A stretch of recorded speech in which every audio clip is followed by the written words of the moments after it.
Ben Wise to ZOAR Fitness, and this is the name game. Workout number 13. This is Squatty Potty. 4 time, so it's a 21-15-9 of squat, clean, and jerk, 95 pounds, 65 pounds, and row calories. All right, let's get into the movement standards. Squat, clean, and jerk. Okay, you have to go below parallel, so hip crease below the knees in the squat clean, and then in the jerk you have to finish. You can use any style of jerk to get it overhead. You could thruster it if you wanted to. I mean, you could strict press if you wanted to, but you have to get everything locked out and stacked overhead. Row cows is pretty simple. You have to start fresh each time, so reset the monitor each round. You can have someone do that for you if someone's there for you, and you cannot leave the seat of the rower until, like, you could get your feet out, but you can't have your butt leave the seat of the rower until it flashes the calories. So until it actually shows 21, you can't leave the seat of the rower on the round of 21. Besides that, pretty simple for movement standards.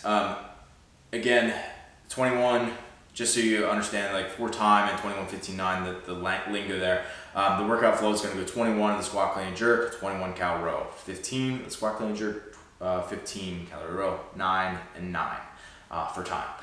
So there is no time cap, so suffer through if that's a heavy weight for you. And so equipment setup.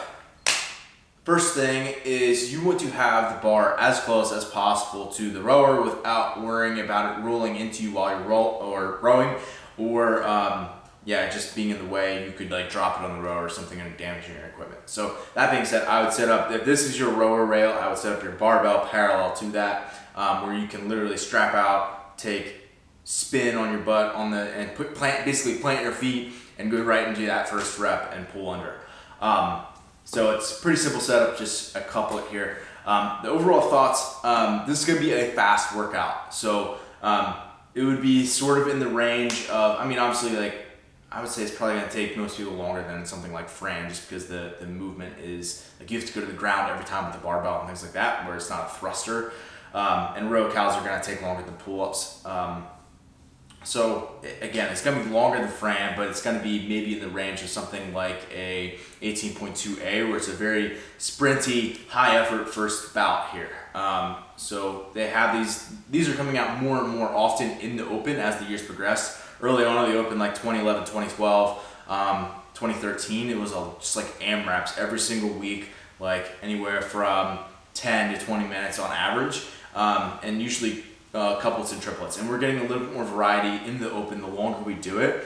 They always come back to the basics, and this would actually be kind of a classic test, in my opinion, for the open. However, it's definitely on that higher output side of things, anyway, just for some perspective. Back to the workout. So the barbell cycling efficiency and your speed of movement is, like, just your cycle speed is going to be super important, especially for someone who has the capacity to do them unbroken, and to maintain any sort of pace in the row. Like, if you could do it unbroken, but you have to row at a 700 cows per hour pace in your, basically it's like a recovery between, like, just break it and then you can row faster. However, if you're someone who knows you can do it unbroken, it's going to have to not just be unbroken, it's going to have to be fast and unbroken.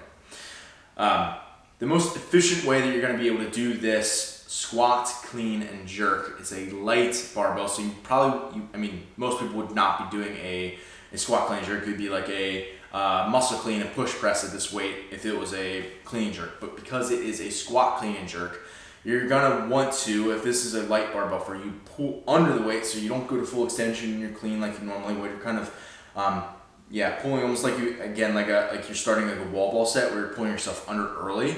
You're not gonna finish your pull like you're pulling a max effort clean here. Like, you're gonna get under it quickly.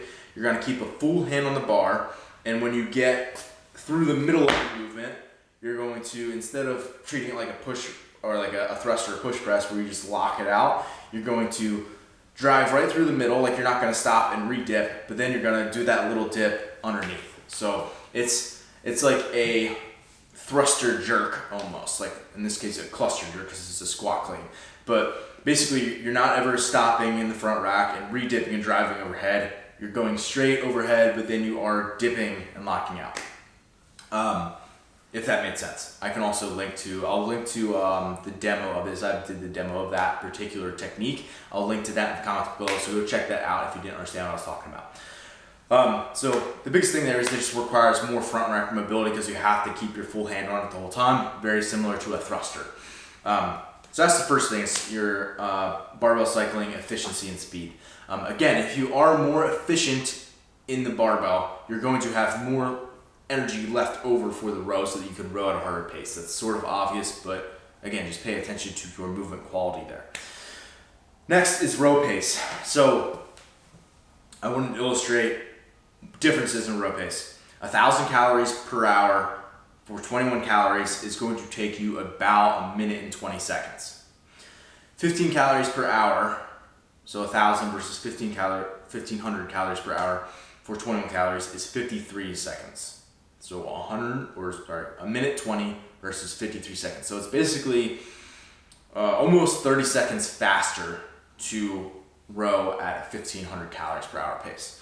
So in other words, that's like, I don't know what exactly it would be, but it would be over 1 minute in the workout if you're rowing at that difference of pace, which is absolutely massive in a workout like this.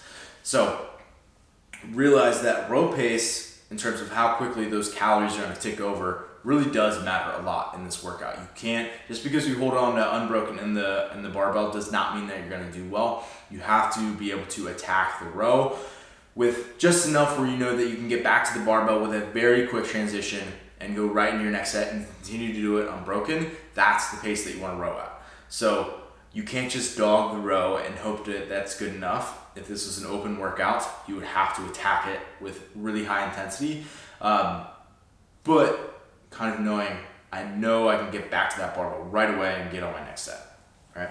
So basically, as I was writing this workout, the whole point of it was basically so that you're forced to go touch and go for most people if you want to be competitive, but the row does matter. It's actually very relevant in this workout. As I said, the barbell cycling efficiency and your overall ease of movement and comfort of your positions and this like elasticity at the bottom of the squat and all that mobility stuff is actually going to be largely what determines your row pace. The stronger somebody is relative to that barbell, the more efficient they are relative to that weight on the barbell, is going to allow them to row at a higher pace relative to their capacity. So do your due diligence about warming up, about doing mobility the day before or the morning of, before you actually test this workout, so that you're maximized for it. Yeah, that's pretty much it. Warm-ups in the comments below for those of you who are watching on YouTube, or if you're embedded in the site, for everybody who's following the protocol or my individual design athletes. It's on the site or in your spreadsheet, so check it out.